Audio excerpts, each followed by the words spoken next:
Entonces el uribismo pensó que el presidente Gustavo Petro estaba mamando gallo, estaba jugando, que no se iba a mamar de tanta burla del Congreso y que los colombianos obviamente lo van a apoyar. Esa es una realidad. Pues miren que Petro le dio la sorpresa al país y dejó claro lo que se viene ahora con la consulta popular. Va porque va por decreto, ya la Corte Constitucional decidirá, pero con lo que no contaban los medios tradicionales de comunicación es que esta carita sonriente que había salido en las últimas horas se traía tremendas denuncias y tremendos anuncios. Lo que pasó esta noche anterior, estos momentos fueron impactantes. Esto dejó mucho a la imaginación, tanta imaginación que muchos dicen que lo que había detrás de esta sonrisa era esto. Miremos a ver. Bueno, yo creo que ya dejen de mandar tantas pendejadas, ¿sí? Mis queridos amigos. Pero la realidad, queridos colombianos, es que Petro les acaba de dar donde más le duele al uribismo, y es que convoca, ha dicho el presidente Gustavo Petro, convoca por decreto la consulta popular, y ojo, porque ya salieron los uribistas a decir que la gente va a salir a las calles.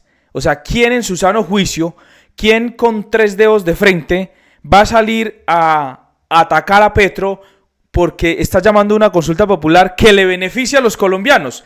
O sea, pónganle lógica, que, pues yo creo que quizás algún uribista que anda desubicado, pero miremos estos momentos que fueron muy impactantes esta noche anterior.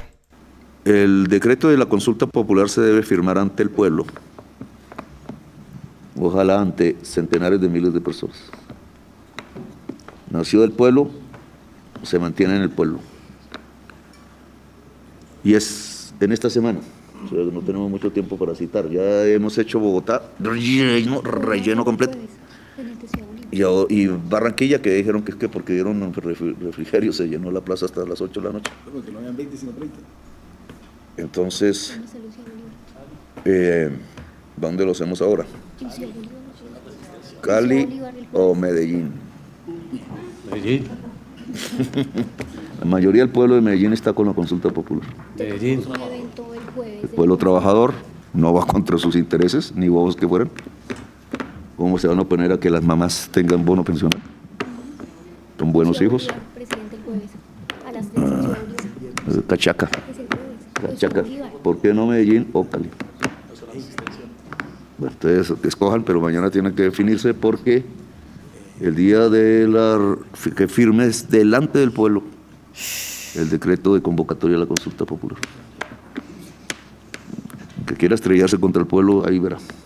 Esa no es una amenaza, es una realidad histórica. Entonces ustedes cogen mañana y se anuncia al público en dónde nos reunimos. Y puede terminar, señor. El que quiera estrellarse contra el pueblo, ya pues ahí decidirán eso, dice el presidente Gustavo Petro. Le quiere dar un golpe de opinión pública al uribismo en Medellín, ¿no? La risita se la tiene muy entre sí, queridos amigos. Repito, yo ya me las olía que el presidente Gustavo Petro venía con toda, y lo que dice es muy cierto.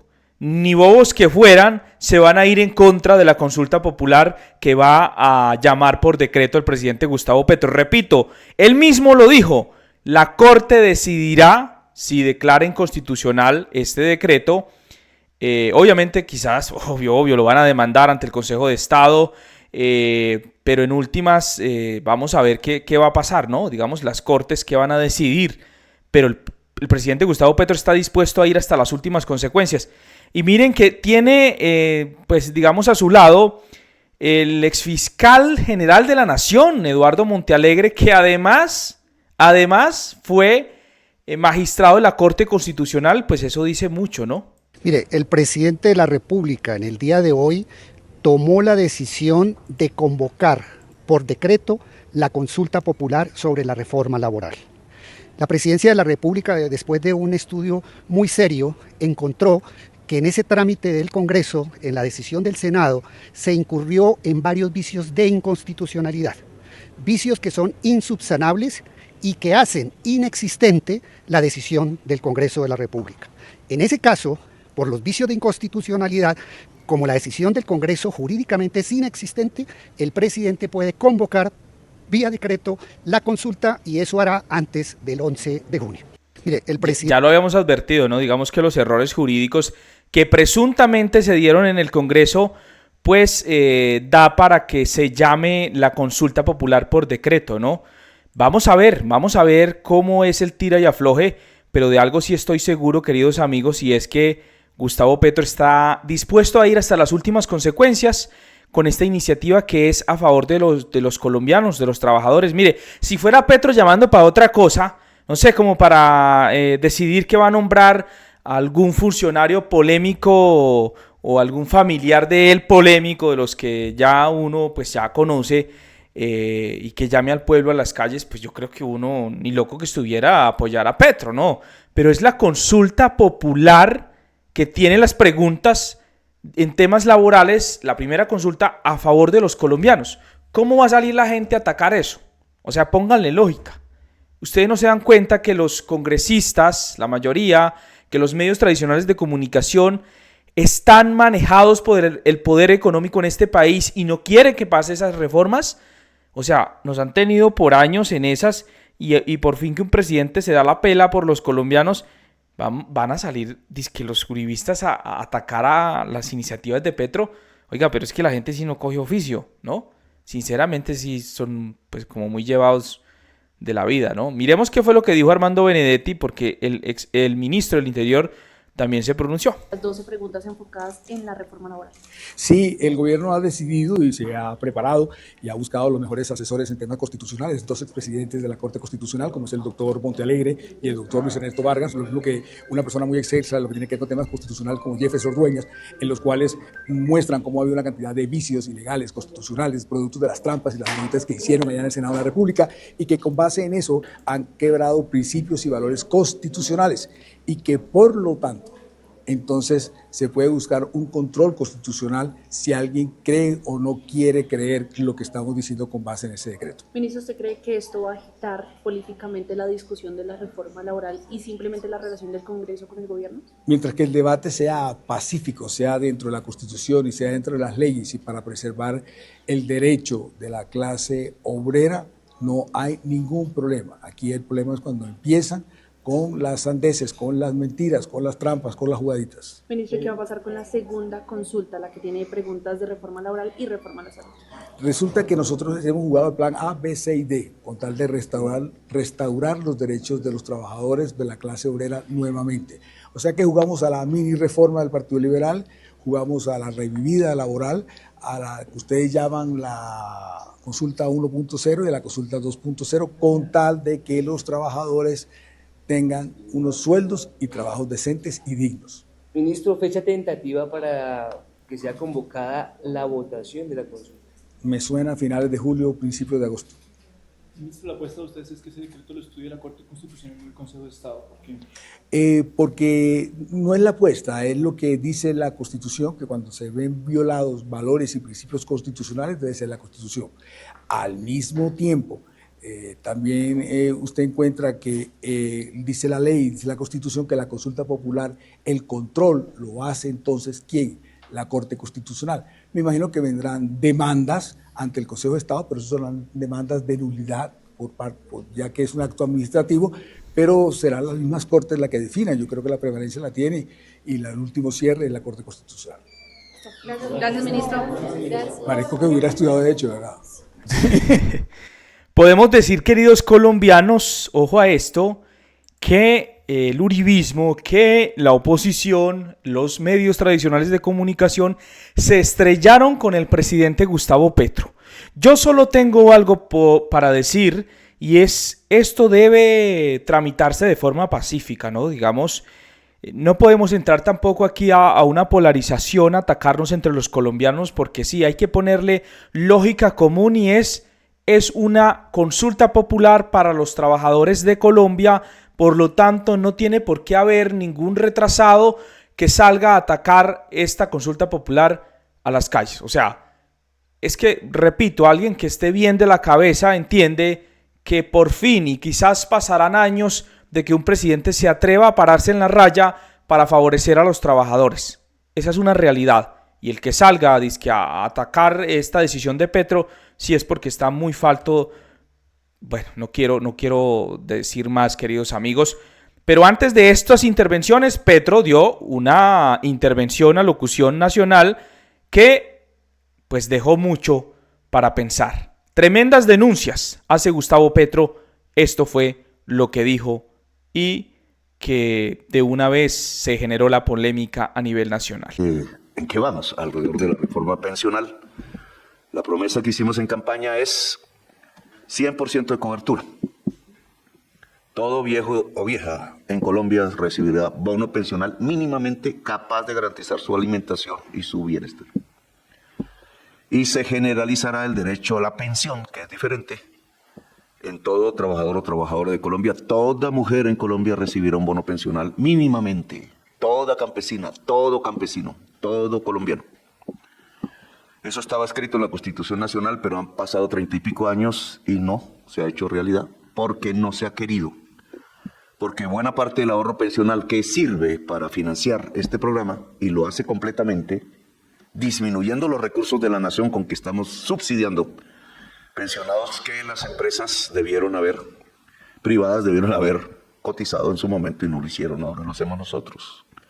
Se liberarán recursos públicos precisamente para que todo viejo o vieja, anciano o anciana, miembro de la tercera edad, como se quiera hablar políticamente correcto, se denomine, pero podemos financiar 3 millones de bonos pensionales para la adultez de tercera edad que hoy no tiene nada, que anda en las calles, que anda en los mercados, que anda vendiendo productos como vendedores ambulantes bajo el sol, bajo la lluvia, cuando ya tienen 70, 80, 90 años de edad.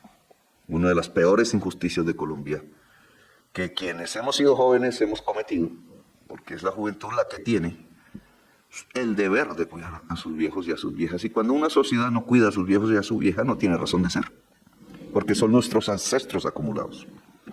De eso hablaremos más a profundidad, ahora daré algunas cifras, pero ha pasado en toda esta semana muchos hechos que ameritan comentarlos, discutirlos, aún son muy recientes para tener análisis completos.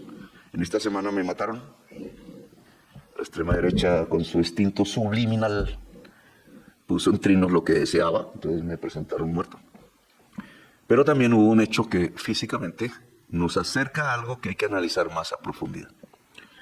Aquí con Augusto Rodríguez hace meses, con la Dirección Nacional de Inteligencia hace meses, venimos analizando una serie de hechos e informaciones que indican que esto no es un solo episodio. ¿Cómo pudo un soldado del año 2020 tener un arma rusa del año 1980 en sus manos? Porque se enamoró de una habitante calle. Yo no me puedo creer esa versión. A 3 cuadras del Palacio, donde ya no entran tanques de guerra y esas armas son antitanque. Antitanque, quiero explicarlo, producen un calor tan intenso que derrite el blindaje y entra al interior y con el calor mata todo lo que hay ahí vivo. Sirve contra los tanques, obviamente. Sirve contra los carros blindados. Por esa calle solo pasan los carros blindados de la caravana presidencial. Un arma rusa RPG-7, que como han dicho, no es que sea inutilizable una vez se dispara, sino que es reutilizable, a diferencia de los M72 que nosotros llegamos a tener. En 1982 se desbarataron. ¿Cómo es posible en el año 2022? Yo ya había pasado por un acontecimiento que investigamos sobre la entrada de francotiradores a Colombia para disparar desde la séptima con 19. Información del embajador de los Estados Unidos, con direcciones geoposicionadas de los apartamentos que había alquilado. Ellos pensaron que iban mordisco para dispararme desde ahí el 20 de julio. Nosotros cambiamos la ruta y pudimos hacer la marcha del 20 de julio un poco retardados, con la crítica de Vicky como siempre. Pero, ¿por qué la DIPOL me entregó una versión completamente diferente de los hechos a la que me entregó el embajador de los Estados Unidos, del gobierno Biden? ¿Por qué lo volvieron todo un tema de microtráfico? Acusaron a un muchacho que yo creo que es inteligente y dijeron que solo había 5 kilos de pólvora negra, con lo cual no se podía matar al presidente, y 0 francotiradores, cuando la versión de la CIA fue en manos del gobierno estadounidense, que eran francotiradores profesionales. Nunca los buscaron, nunca los encontraron. Después trajeron misiles, después de explosivos, dimos las direcciones de las volquetas llenas, que se iban a llenar de explosivos para en un trecho que siempre uso, usarlas. Nunca capturaron las volquetas.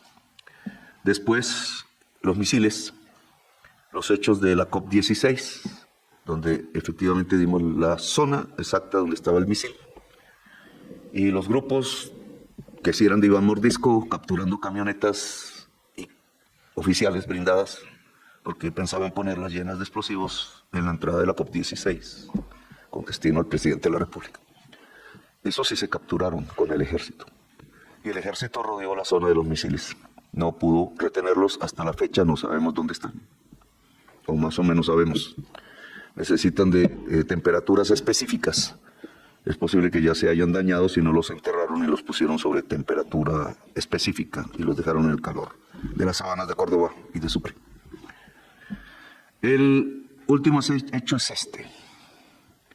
Y entonces, si nuestra investigación tiene acicate en la realidad, esto viene de Dubái, de la Junta del Narcotráfico. ¿Quién es la Junta del Narcotráfico? No es un cartel colombiano. Hace mucho los colombianos dejaron de tener el control sobre el narcotráfico de cocaína. Solo ponen los muertos, los muchachos con fusiles, el control del territorio, la hoja de coca. Y la riqueza se va para Dubái, la riqueza se va para Miami, para Madrid, para otros lugares.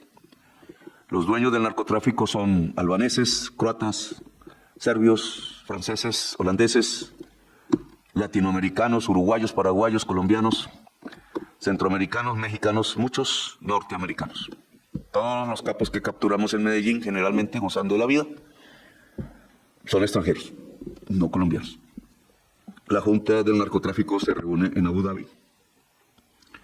El señor que capturaron de origen albanés, colombo-albanés, en Venezuela, burla de la prensa de aquí. Investigamos dónde cogió el arma que tenía en su poder.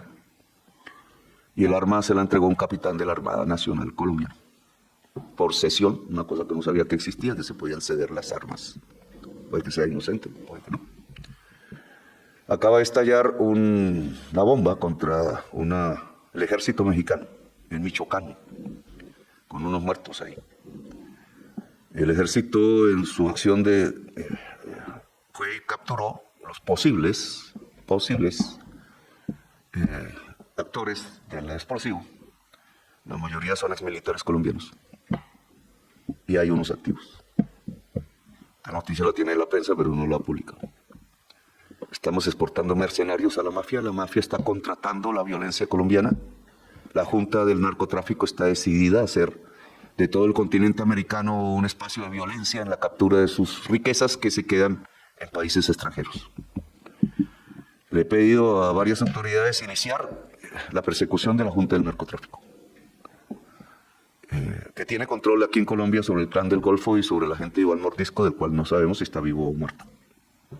Sobre varios narcotraficantes colombianos y tiene muchísima influencia en la Fiscalía General de Colombia para garantizar su impunidad, y sobre organismos del Estado que deben perseguirlos, pero no los persiguen. 3 esmeralderos han muerto fusilados por francotiradores en Bogotá, por ellos. El presidente se les ha convertido en enemigo porque cambió la Fiscalía. Y aunque la Fiscal General de la Nación no pone mucho cuidado a esto, esa es la fuente de la amenaza. Porque tenían incidencia en la cúpula de la Fiscalía, porque habían fiscales exportando cocaína y controlaban el puerto de Buenaventura. Nosotros hemos venido destruyendo eso, a veces sin saberlo, pero cada vez con más sapiencia.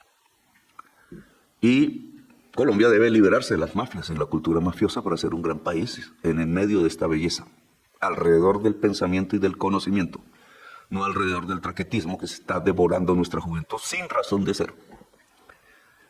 Por eso vamos a librar hasta el final nuestra lucha, porque me he convertido en enemigo de ellos. Las extremas derechas de Colombia, neonazis, les llamo, porque son neonazis. En una red muy internacional tratan de sacar provecho de estas circunstancias. Es probable que se financien con estos recursos en el mundo. Y entre esos han logrado una red con la extrema derecha norteamericana y preparan una especie de atentado jurídico contra el presidente de Colombia. Y no voy a mencionar los nombres propios de quienes están ahí, ya lo haremos después. Pero al presidente de Colombia no se le puede manejar como al señor Noriega, tratando de parodiar el proceso, porque somos lo contrario. Para ello, están usando, y ese ha sido un error mío, que tengo que publicar aquí, una serie de agentes de inteligencia colombianos que se dedicaron a buscar al señor Diego Marín. El señor Diego Marín es el mayor contrabandista del mundo y lavador de activos, colombo español. Yo le pedí al presidente Pedro Sánchez, estando él refugiado en España, porque alguien le comentó que lo íbamos a capturar en Colombia, que nos ayudara a su captura, y lo logró. Al presidente Pedro Sánchez le he pedido que hable con el gobierno actual de Portugal, que ya le había pedido antes de elecciones, lo mismo en Portugal, porque está él ubicado en Portugal. Y va a tratar de ayudarnos con un objetivo, que el señor Marín venga aquí a pagar sus penas y cuente toda la verdad. Toda, cualquiera que sea. Sabemos que el señor Marín intentó en campaña infiltrar a través de mis familiares la campaña y nunca pudo. Hasta incluso cuando entró los 500 millones famosos, se los hicimos devolver al que los recibió, y hay video. Solo que el video creen que lo tiene una sola persona, que es un agente de inteligencia español, doble, trabaja para ambos, saca plata, de su único objetivo. Un artículo sobre él está publicado en El Mundo y es cierto. Y usó la inteligencia colombiana para sacarle plata a Diego Marín, y varios otros han hecho lo mismo, porque Diego Marín trata de sobornar y no aceptar la propuesta del presidente. La propuesta del presidente es que venga a Colombia y hable todos sus 38 años de vinculación con la política colombiana y las instituciones colombianas, protegiendo su contrabando que ha arruinado a miles de mujeres confeccionistas de Antioquia, de Bogotá y de muchas regiones del país. Ahora los norteamericanos quieren llevárselo a Estados Unidos y por eso no lo han traído aquí. Pero para usarlo. Y entonces yo le solicito al presidente Trump, porque soy consciente, a pesar de las distancias ideológicas con el presidente Trump, que en el seno de las sociedades blancas de los Estados Unidos hay una genuina lucha por la libertad, por los criterios republicanos, por una idea de democracia y de autonomía comunitaria que respeto. Porque nosotros aquí también la tenemos como latinoamericanos, hijos de la igualdad, de la libertad, de la fraternidad. También somos republicanos y demócratas. Y no es posible que neonazis mafiosos se tomen los gobiernos de América Latina, las fiscalías de América Latina, pero tampoco las instituciones de Estados Unidos. Y el presidente Trump es un consejo, igual tenemos que hacerlo nosotros, tenemos que saber bien, no lo que diferencia a la izquierda y la derecha, que se sabe, sino lo que diferencia a los republicanos de las mafias. Porque hoy los neonazis se visten de mafia y se financian con la mafia. Y esos neonazis no tienen nada que hacer ni en el norte ni en el sur. Los republicanos no admitimos neonazis. Los demócratas no pueden admitirlos. Muchos hicieron matar millones de americanos, millones de soviéticos, millones de europeos en los campos de batalla de Europa para que su proyecto no triunfara en el mundo. Y ese proyecto hay que volverlo a derrotar. No continúo con esto. Pero entonces la fiscal general y mi embajador en el Vaticano, el doctor Velázquez, que es el que investigó la parapolítica en Colombia, el que logró detectar cómo el 35% del Senado estaba arrodillado a la mafia colombiana, bajo la forma de paramilitarismo, y habían hecho un genocidio con el pueblo colombiano. Ya contamos 700,000 muertos asesinados desde el 9 de abril. Eso no puede seguir. Y por eso atacan al señor Velázquez y a la fiscal general de la Nación, y hay neonazis colombianos muy poderosos detrás de estas mafias guatemaltecas tratando de humillar a quienes descubrieron la verdad en Colombia y en Guatemala. Y yo espero que los Estados Unidos se alíen no con los que están haciendo este tipo de amenazas jurídicas que van por el presidente de Colombia, sino al lado de quienes queremos luchar a fondo contra las mafias, porque son enemigas del mundo. Por eso hoy pedí que empecemos a construir una demanda ante la Corte Internacional Penal por los delitos de lesa humanidad que estas mafias multinacionales vienen realizando en Colombia, en México, en Guatemala y en muchas partes de América Latina y de Norteamérica. Dejo este tema, que es muy profundo y hay que seguirlo estudiando. Y paso entonces al tema de la reforma pensional. La reforma pensional depende de la Corte Constitucional en este momento como ley de la República, aprobada por el Congreso de Colombia. La Corte Constitucional tendrá en sus manos, no otra instancia judicial, sino la Corte Constitucional, el decreto de convocatoria a consulta popular que haré en esta semana. Sé que me va a caer todo y sé que voy a acelerar las amenazas que hay sobre mí. Pero es que el pueblo debe expresarse porque es el dueño del poder político en Colombia.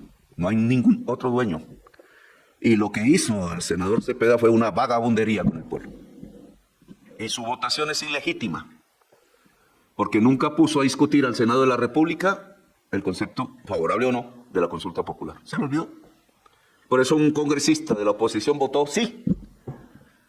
Y le voltearon el voto, como no, pero ya después de que había votado la votación y se había elevado, por eso sí legítima, y no dejó votar a 3 senadores que estaban en la plenaria y querían votar sí.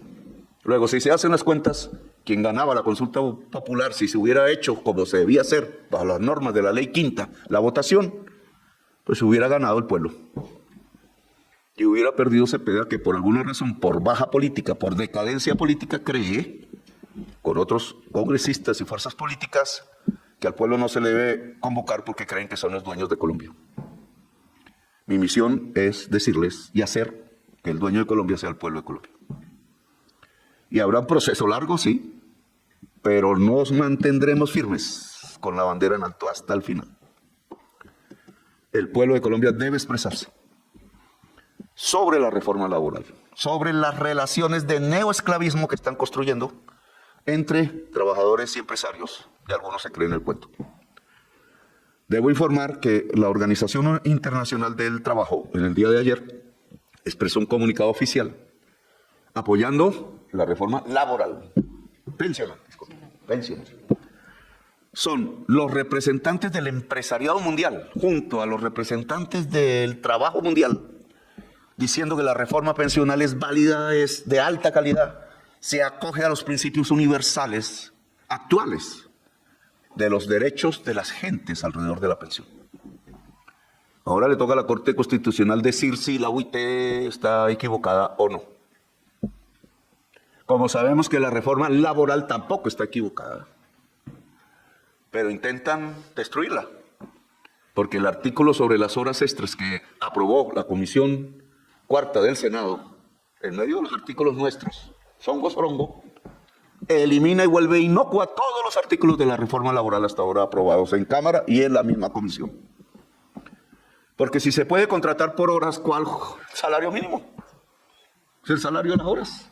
¿Cuál jornada diurna o nocturna? Es el salario de las horas. ¿Cuáles festivos? Es el salario de las horas. ¿Cuál estabilidad laboral en Colombia si se contrata por horas? ¿Cuánto acoso van a desarrollar? Eso se llama neoesclavismo. Y lo aprobó la Comisión Cuarta del Senado. Pues nosotros no podemos, porque la Constitución lo prohíbe, el neoesclavismo. Solo que se ha cambiado ya el espíritu de la Constitución, lamentablemente. Ya no se habla de Estado social de derecho. Los magistrados hablan de Estado de derecho. Estado de derecho lo derogamos. Lo que se aprobó en la Constituyente es Estado social de derecho. ¿Qué es la diferencia? Que como el Estado de derecho hay que obedecer las normas construidas democráticamente y bajo el objetivo de la igualdad en Colombia y la libertad. ¿Cómo puede haberse aprobado hace 30 y pico años un concepto como el Estado social de derecho que habla de igualdad y ser hoy, 30 y pico años después, uno de los países más desiguales socialmente de la tierra? Solo hay una explicación. ¿Cómo es que existiendo el concepto de Estado social de derecho ordenado por la Constituyente del 91 y el pueblo de Colombia, entonces estamos al borde del neoesclavismo, de acuerdo a lo aprobado por la Comisión Cuarta del Senado? Solo hay una razón. Fue cooptada la Constitución de Colombia, transformada de facto por una clase política y económica que no sabe de Estado social de derecho, que no sabe de igualdad, que no sabe de libertad, que no sabe de lo que es un derecho universal. El derecho al trabajo y a la estabilidad laboral, dice la Constituyente, es un derecho universal para todo y toda colombiana. El derecho a la educación es un derecho universal, no para élites, que si pueden pagar tienen educación o no. Y han excluido a millones de jóvenes de Colombia porque no tienen con qué pagar y lo condenan a estas mafias de las que he hablado. El derecho a la pensión es un derecho universal, no un privilegio de quien puede cotizar o no en un fondo privado, que además el 80% de quienes cotizan en los fondos privados de pensiones nunca van a tener una pensión. Les devuelven el ahorro con pocos intereses, pero no la pensión, que era lo que se trataba en la Ley 100. Y entonces, yo creo que hay que restituir el Estado Social de Derecho en Colombia. La orden de 1991, la orden del pueblo. La orden que dice que esta sociedad tiene que ir a la igualdad, a la libertad, al pensamiento, al conocimiento y a la belleza, porque la tenemos. Y por eso voy a decretar la consulta popular. La Corte Constitucional decidirá, indudablemente. Puede o no decidir, de acuerdo a las normas existentes. ¿Por qué decreto la consulta popular? Porque jamás hubo un concepto favorable en el Senado de la República. Hicieron trampa. Y ojalá la Corte Constitucional de hoy nos ayude a reconstruir el concepto de Estado Social de Derecho, búsqueda de la igualdad, de la libertad humana, que no es ir a un supermercado como piensa mi ley, porque al supermercado solo puede ser libre para comprar el que tiene dinero. Y el derecho no es para el que tiene dinero solamente, sino para todo y toda ciudadano. Y ojalá la Corte Constitucional entonces nos ayude en restablecer no solo este principio del Estado Social de Derecho, sino el principio de la soberanía popular, que reza la Constitución. El único dueño del poder en Colombia es el pueblo, y nadie puede acallar al pueblo. Y si dudan que la mayoría no está con la reforma laboral, déjenlo votar, y veremos quién tiene mayoría. Al presidente le corresponde silenciarse en la campaña. Solo el comité del no, el comité del sí harán las campañas. El comité del no tiene mucho apoyo poderoso económico. El comité del sí tendrá que autofinanciarse con la fuerza del pueblo. Hay muchas cosas que el pueblo puede hacer gratuitamente que los más ricos solo pueden hacer con miles de millones de pesos. Entonces, ahora pasamos al tema de la reforma pensional. La reforma pensional hoy tiene aval de la OIT, como ya mencioné, ya en los números que tenemos ya hoy, sin la ley, y que podemos ya operar. Pasamos de una cobertura del 24%. Durante todo el siglo XX solo hubo una cobertura del 20%. El 80% de la gente que envejeció en ese siglo nunca tuvo una pensión. Los que los hijos sostenían, los sostuvieron y los otros murieron de tristeza. Hoy podemos ya garantizar con los recursos que tenemos que pasamos de una cobertura del 24 al 52% en diciembre, cuando comience el 2026. La mitad de nuestros viejos. Hoy podemos garantizar que siendo la pobreza extrema en la tercera edad del 7,7% extrema, será del 2% y tenderá a 0. Eso se llama salir de la pobreza. Hoy podemos garantizar ya cosas que hay que hacer de una. Pero indudablemente se necesita la ley y la ley depende de la Corte Constitucional. Ojalá, solicito, no tengo ningún dominio de la Corte, nos acompañe en esta hermosa tarea de reconstruir el Estado Social de Derecho y la igualdad social y un país para nuestros viejos y nuestros niños aislados de la cultura traqueta y codiciosa, y nos acompañe en la tesis pues de ser iguales ante la ley, de poder tener cualquiera, rico o pobre, una posibilidad de vejez digna, de morir con una sonrisa, porque todos moriremos, de ser algo valioso para cada familia de Colombia. Si se envejezcan los huesos y los músculos, nunca se envejecerá el pensamiento, la poesía y la alegría. Y ahí está acumulada la historia de Colombia, la cual es orden de la ley, debe ser enseñada en toda Colombia. El arte y la música, la educación física, los algoritmos de la inteligencia artificial y la historia. Los alcaldes no pueden sacarle la mano a la ley. Hemos aumentado de 50 a 70 billones el presupuesto. Plata hay. Deben haber muchísimos más profesores y profesoras de estas materias ya enseñando. Y he ordenado que se haga una auditoría para saber si la plata se perdió. Porque esa plata, 20 billones de pesos, deben ser miles de profesores y profesoras en educación física, en música y arte, en algoritmos de la inteligencia artificial y en historia, en toda parte de Colombia, en todo municipio, en cada colegio público de Colombia.